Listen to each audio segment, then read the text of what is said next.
Between 1908 and 1915, the master architectural model maker John Thorpe made a series of models that were quite different to his normal line of work. Instead of being models of buildings before they were built, these were buildings that were long gone. This is Old London.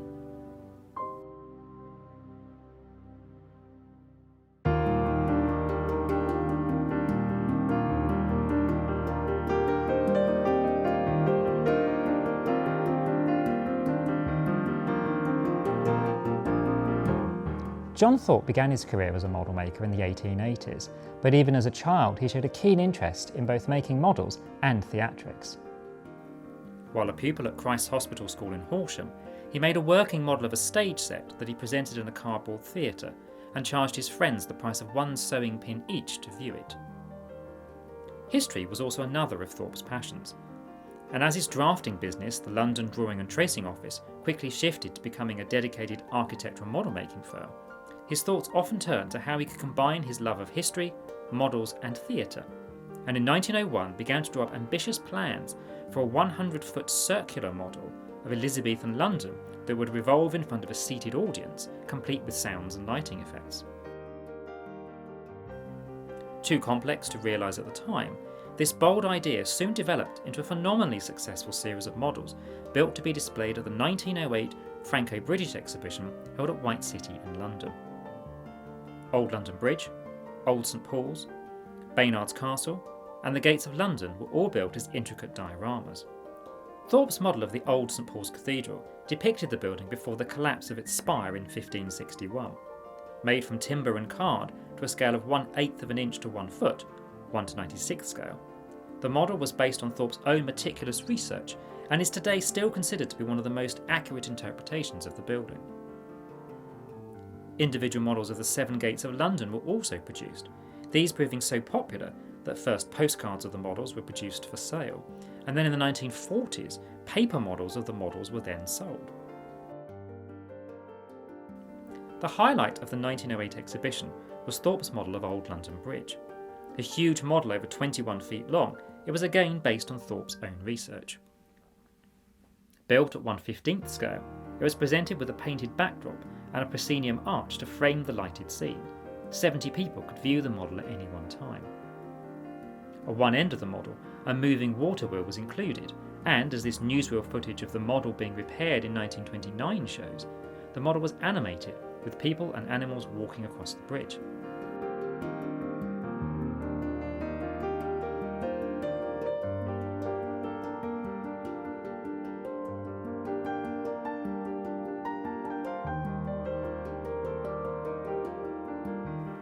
A later 1927 model of the water wheel itself survives today, here in the Thorpe Archive at Arts University Bournemouth. John Thorpe's display at the Franco-British exhibition was wildly popular. Of the 8 million people who attended the exhibition, nearly 600,000 of them paid for a 3p ticket to view the models, generating over £7,000 of revenue, of which Thorpe received a share of £2,000, some £150,000 today. After 5 months on show at the exhibition, Thorpe then offered the models for hire, and they successfully toured for several years. In 1911, an even more ambitious Old London model was built for the Festival of Empire held at Crystal Palace, this time of the Great Fire of London itself. Presented to the public in the Fire of London Theatre, 500 people at one time could sit back and watch a performance every 20 minutes.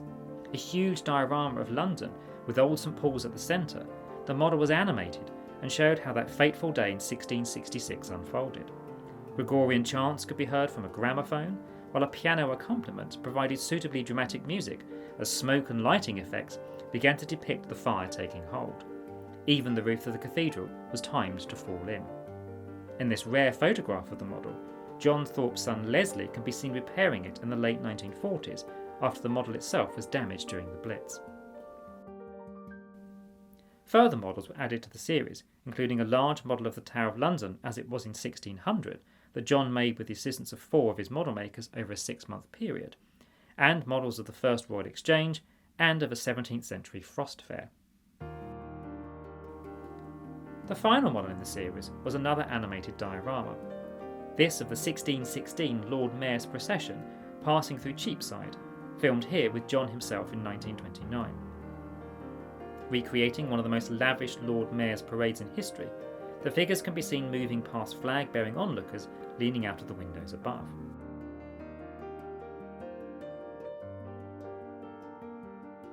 By 1913, the old London models had been donated to the new London Museum and were on permanent display at Kensington Palace.